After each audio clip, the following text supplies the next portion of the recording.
Hello guys, इसका part मैं पहले ही अपलोड कर चुका हूँ। अगर आपने वो वीडियो अभी तक नहीं देखी है तो पहले से देख ले, लिंक नीचे डिस्क्रिप्शन में है।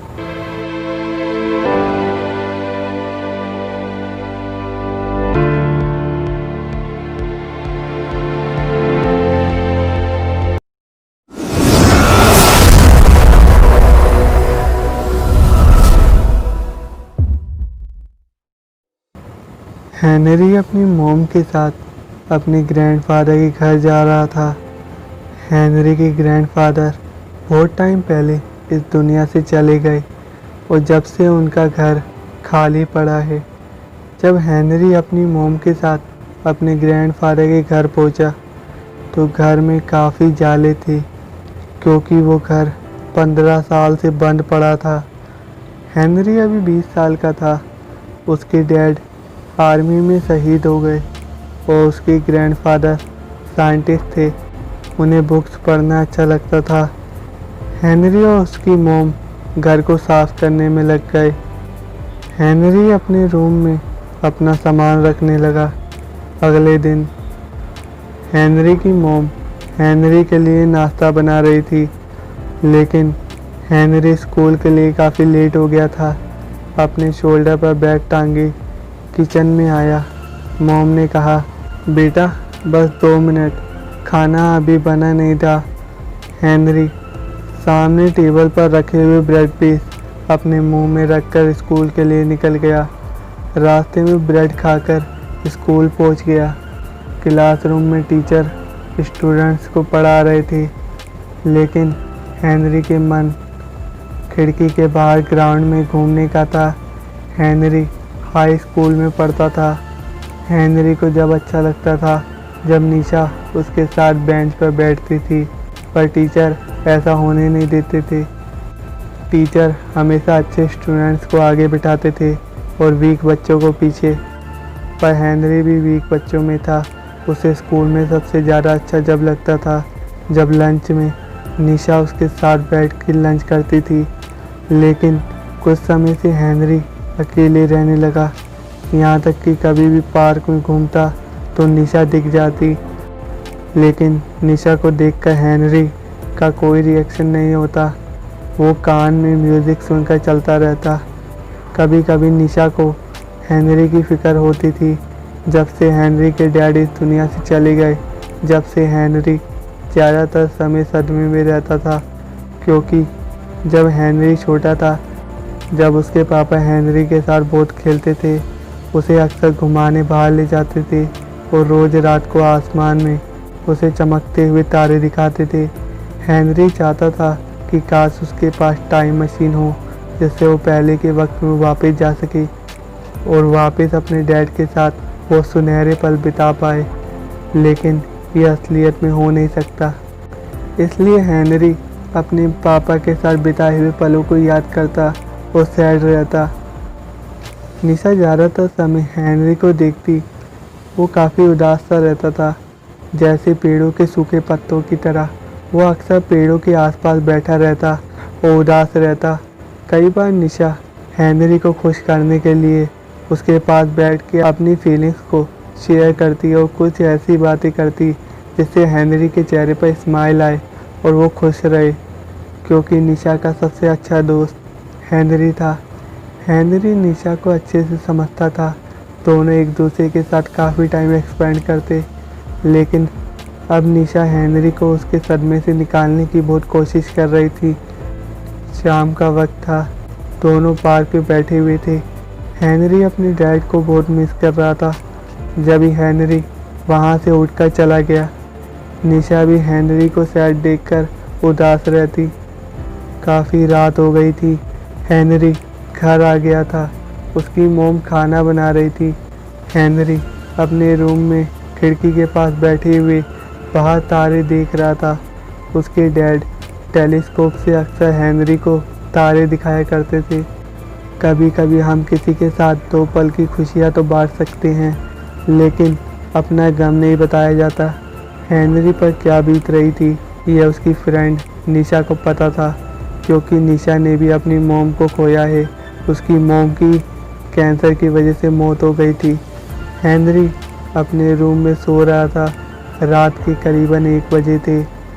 हेनरी की आंख खुली, लेकिन आंख खुलने के बाद हेनरी को नींद ही नहीं आ रही थी। बेड पर बार बार पासे पलटे जा रहा था।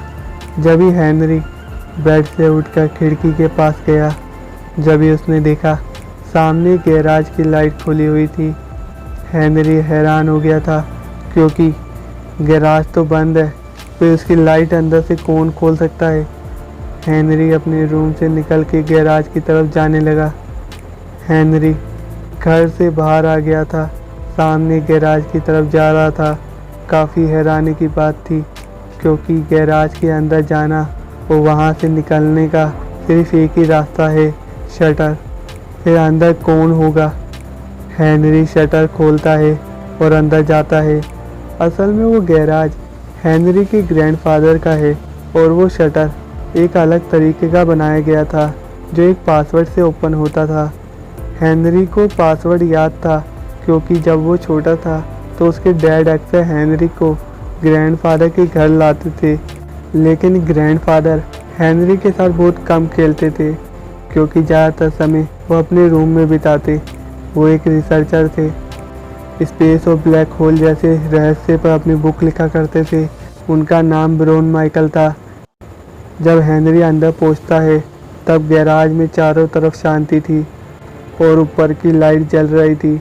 हेनरी को चारों तरफ कुछ ऐसी चीज़ें दिखी जो शायद आम नहीं थी। वो सारी चीज़ें अनमोल थी। जब ही हेनरी सामने देखा, एक बहुत बड़ी चीज़ कपड़े से ढकी हुई थी। हेनरी उसके पास गया और कपड़ा हटाया तो पता चला एक बहुत बड़ी मशीन है, पर यह मशीन किस टाइप की है हेनरी को ये नहीं पता था। ये 4 डायमेंशन में जाने की मशीन है। हेनरी को लगा शायद ये गाड़ी को साफ करने की मशीन है। हेनरी उस मशीन का प्लग लगाकर उसे स्टार्ट करने का स्विच ढूंढ रहा था। उस मशीन के नीचे स्विच थे, लेकिन हेनरी को ये समझ नहीं आया कि ये इतने सारे स्विच है, कौन सा दबाऊं। जब ही हेनरी उन स्विच में से एक ब्लू स्विच को दबा देता है और मशीन स्टार्ट हो जाती है। मशीन के ऑन होने से मशीन चारों तरफ से चीज़ों को अपने अंदर खींचने लगती है।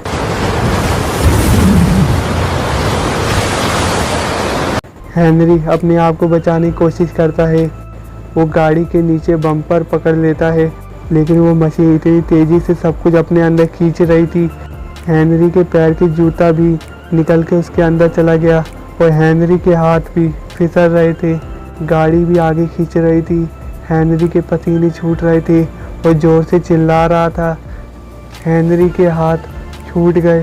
वो हेनरी चिल्लाते हुए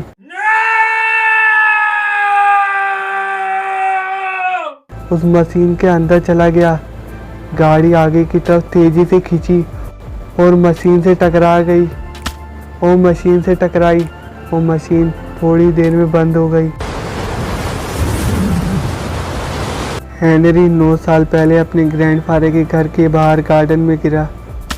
हेनरी ने उठ के देखा तो वो 9 साल पहले के वक्त में आ चुका था। हेनरी को यकीन नहीं हो रहा था, जब ही किसी के आने की आवाज़ आ रही थी। हेनरी तुरंत कहीं साइड में छुप गया और चुपके से देखने लगा। सामने एक अंकल अपने बच्चे की उंगली पकड़ के ग्रैंडफादर के घर में जा रहे थे। हेनरी ये देख के हैरान हो गया, क्योंकि वो अंकल और कोई नहीं हेनरी के डैड थे और वो बच्चा खुद हेनरी था। ये देखने के बाद अब हेनरी को यकीन हो गया कि वो टाइम ट्रैवल कर रहा है। वो पास्ट में आ चुका था, पर अभी भी हेनरी को यकीन नहीं हो रहा था। वो बाहर घूमने के लिए निकल गया। जब ही उसकी नज़र एक बच्ची पर पड़ी जो अपनी मोम के साथ जा रही थी। हेनरी को लग रहा था शायद उसने इस बच्ची को कहीं देखा था। थोड़ी दूर जाने पर हेनरी को याद आया, ये बच्ची और कोई नहीं बल्कि निशा थी, और वो उसकी मोम थी। निशा भी मेरी तरह अपनी मोम को बहुत मिस करती है।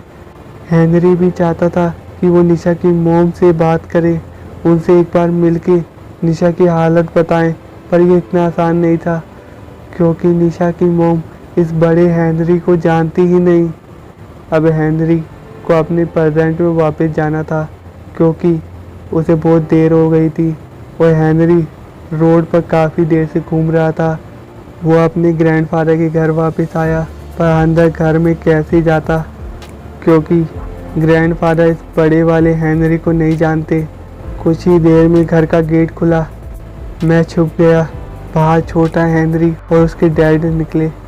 बड़ा हेनरी ये देख के बहुत खुश था कि वो आज अपने डैड को देख पा रहा है। कुछ देर में रात हो गई। हेनरी अपने ग्रैंडफादर के घर में खिड़की से घुसा। जैसे ही अंदर पहुंचा, उसने वही सब चीज़ें देखी जो हेनरी ने गैराज में देखी थी। ग्रैंडफादर का सारा सामान। हेनरी को वही टाइम मशीन दिखी। वो टाइम मशीन एकदम नई थी। इस युग में उसके ग्रैंडफादर ने इस टाइम मशीन को बनाया था। जब ही एकदम से गेट खुला, सामने ग्रैंडफादर थे। हेनरी शॉक हो गया, क्योंकि कहीं उसके ग्रैंडफादर मुझे मारे ना। वो मेरे पास आए और कहा, कौन हो तुम और मेरे रूम में क्या कर रहे हो? जब ही हेनरी ने वो सभी बातें बताई कि किस तरह हेनरी इस युग में आया। हेनरी की बातें सुनकर ग्रैंडफादर हैरान हो गए, क्योंकि उन्होंने जो टाइम मशीन बनाई है वहीं से 9 साल बाद मेरा पोता मुझसे मिलने आया है। लेकिन ग्रैंडफादर को बिलीव नहीं हो रहा था। जब ही उन्होंने कहा, कोई प्रूफ है तुम्हारे पास कि तुम मेरे पोते हो? हेनरी को समझ नहीं आ रहा था कि वो किस तरह अपने ग्रैंडफादर को यकीन दिलाए। जब ही हेनरी को याद आया, उसके हाथ में निशान है जो उनके पूर्वजों का है, और वही निशान उनके ग्रैंडफादर के हाथ पर भी होगा। जब ही हेनरी ने वही निशान दिखाया, जब ही उसके ग्रैंडफादर को यकीन हुआ यही हेनरी है, क्योंकि वो निशान उनके पूर्वजों का है। जब ही ग्रैंडपा के आंसू निकल आए और हेनरी भी रो पड़ा, क्योंकि वो अपने पापा और ग्रैंडपा को बहुत मिस करता था। जब ही उसके ग्रैंडपा ने कहा, बेटा तुम्हें अपने युग में जल्दी जाना होगा, लेकिन हेनरी ने कहा, नहीं, मैं अपने पापा और आपको छोड़ के कभी नहीं जाऊंगा। जब ही ग्रैंडफादर ने कहा, नहीं बेटा, ये प्रकृति का नियम है और तुम इस युग के नहीं हो, तुम्हें अपने टाइम में वापस जाना होगा, क्योंकि अगर तुम वहाँ नहीं गए तो तुम्हारा अस्तित्व ही मिट जाएगा। जब ही हेनरी अपनी ग्रैंडपा की रिक्वेस्ट करने पर मान जाता है, ग्रैंडपा मशीन चालू करते हैं और साइड हो जाती है।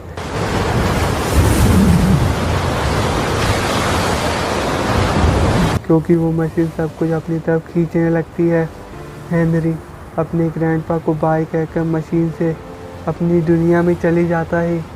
लेकिन ग्रैंडपा को हेनरी से ये भी पता चल गया था कि 9 साल बाद उनका और उनके बेटे का अस्तित्व ही मिट जाएगा, क्योंकि हेनरी ने बताया था मुझे कि प्रेजेंट में वो अपने डैड और मुझे खो चुका होगा।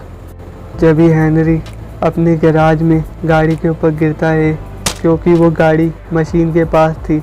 हेनरी बहुत खुश था कि वो अपने डैड और ग्रैंडपा से मिल पाया और मशीन की तरफ देखा और कहा, ये सच में टाइम मशीन है।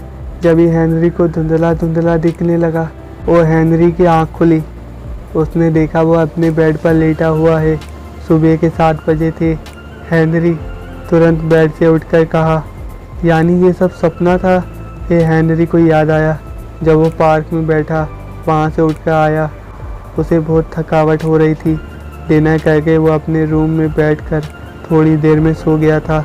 जब ही हेनरी अपने रूम से निकलकर भागते हुए गैराज में गया और वहाँ जाने के बाद हेनरी ने देखा वहाँ टाइम मशीन थी ही नहीं। जब ही हेनरी काफ़ी परेशान हो गया, लेकिन थोड़ी देर में उसे एहसास हुआ, कोई बात नहीं, बेशक उसके पास टाइम मशीन तो नहीं, पर वो सपने में अपने डैड और ग्रैंडपा से मिल तो पाया। और ये सोच के हेनरी के चेहरे पर एक मुस्कुराहट आ गई। जब ही थोड़ी देर में उसने देखा निशा अपना बैग लेकर हेनरी के घर आई।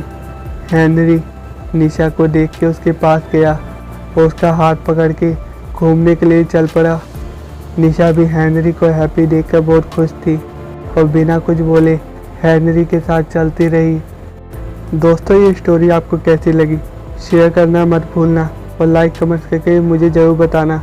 और अगर चैनल पर न्यू हो तो प्लीज़ चैनल को सब्सक्राइब करो और बेल आइकन दबा देना, जिससे आने वाली स्टोरी आप कभी मिस ना करें। मिलते हैं नेक्स्ट वीडियो में एक नई स्टोरी के साथ।